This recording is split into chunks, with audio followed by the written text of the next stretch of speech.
When I met Rabbi David Ellenson as a 19-year-old in a summer in Israel, I shared with him my dreams and my fears of wanting to be a rabbi. He listened, and I remember his eyes filled with tears. And I was so moved that he was moved, and I felt seen and special. I later came to understand that Rabbi Ellenson cried all the time.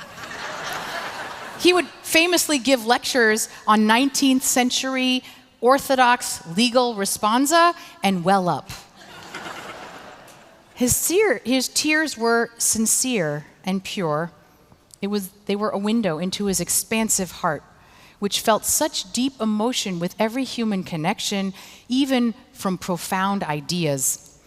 And it won't surprise you that at Rabbi Ellenson's funeral last Sunday, there unleashed a torrent of audible crying for a man who connected to all of us with his tears. Why do we cry? We know it's not something that has to be taught. A newborn comes into the world crying. There is something evolutionary and primal in us that understands tears as a way of communicating and bonding.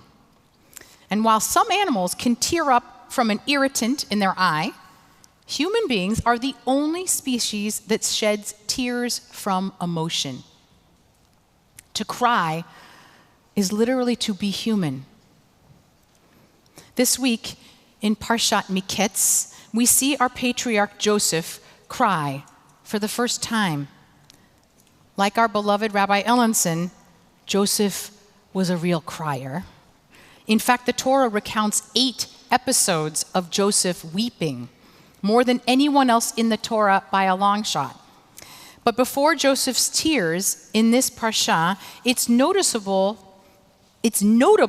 that he did not cry when he was thrown into a pit by his brothers, or when he was sold into slavery and taken away, or when he was imprisoned on false charges of adultery by Potiphar's wife. Joseph does not cry at the peak moments of his own suffering. No, it's only when Joseph, now a very powerful man in Egypt, sees his older brothers that he weeps for the first time. But he turns away from them. He doesn't let them see his tears. The second instance, when he sees his beloved younger brother Benjamin, is even more extreme. He's so overcome that he flees into another room and weeps there. Joseph again hides his tears, hides his true self, because he's too afraid to reveal his heart. Next week, you'll have to come back.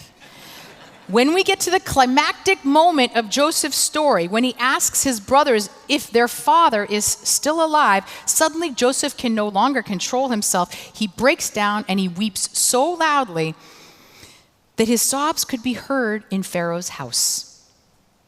It is only then that Joseph announces, Ani Yosef, I am Joseph. His tears open up the floodgates of his heart. His tears allow him to make peace with his brothers. Since October 7th, I have shed more tears than I can remember. I cried hearing stories from families who lost loved ones. I cried seeing pictures of children who were hostages. I cried reading stories of heroism and selflessness of Israelis. But I also noticed I was only crying for my people. The brutality on October 7th and the subsequent pain felt so enormous.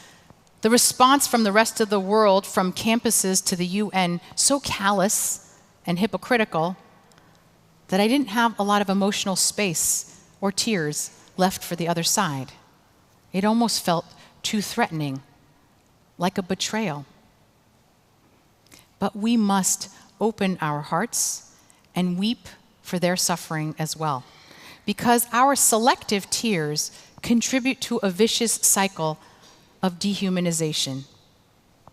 Think of the pain and outrage we have felt when others refuse to believe the atrocities that Israel faced on October 7th, refuse to watch the film, to condemn the gender violence. We call out to the world, you don't have to agree with Israeli policies. Just see the suffering of your fellow human beings.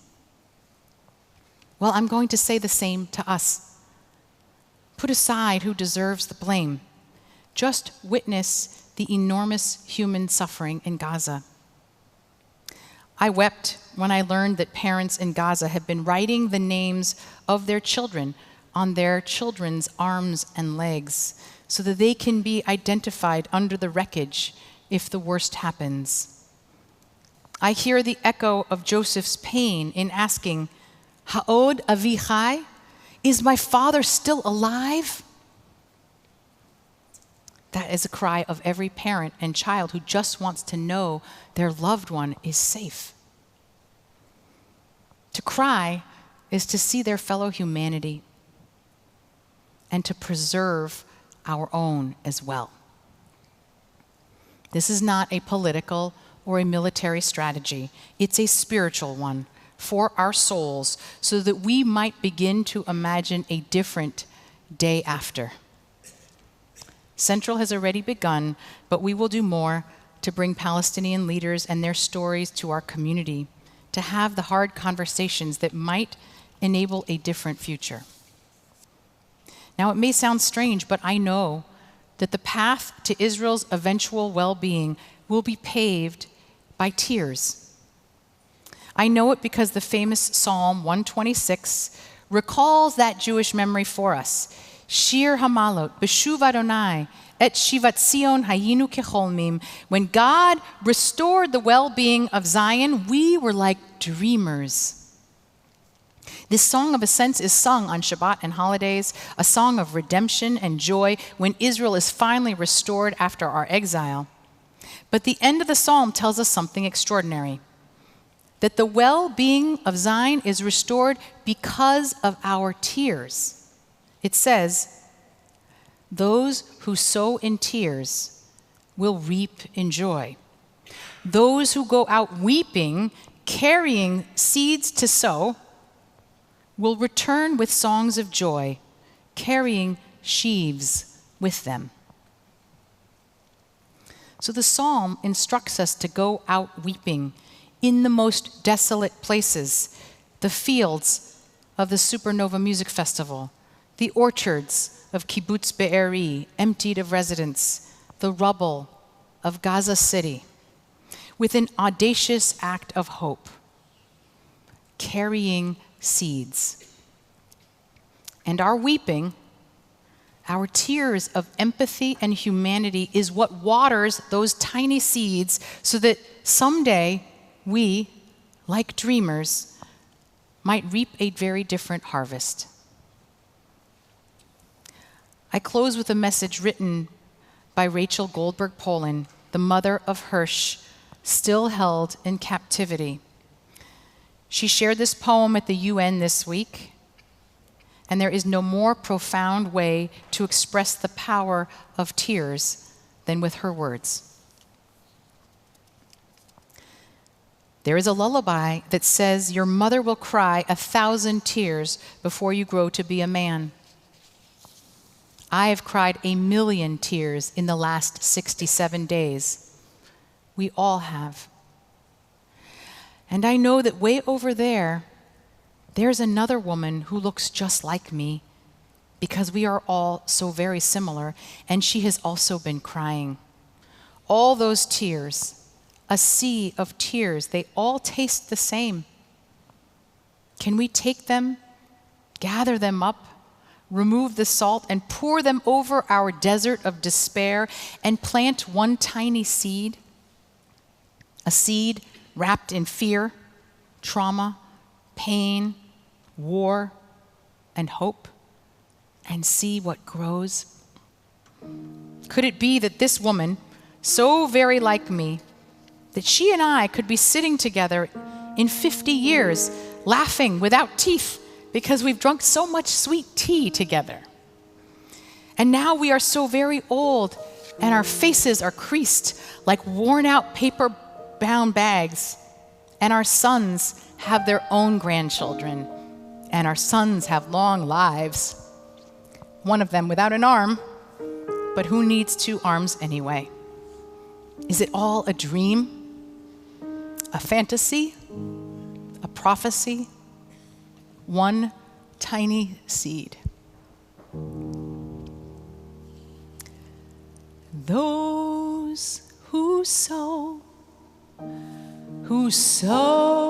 in tears will reap in joy, will reap in joy. I'm going to need your help. Those who sow in tears will reap in joy.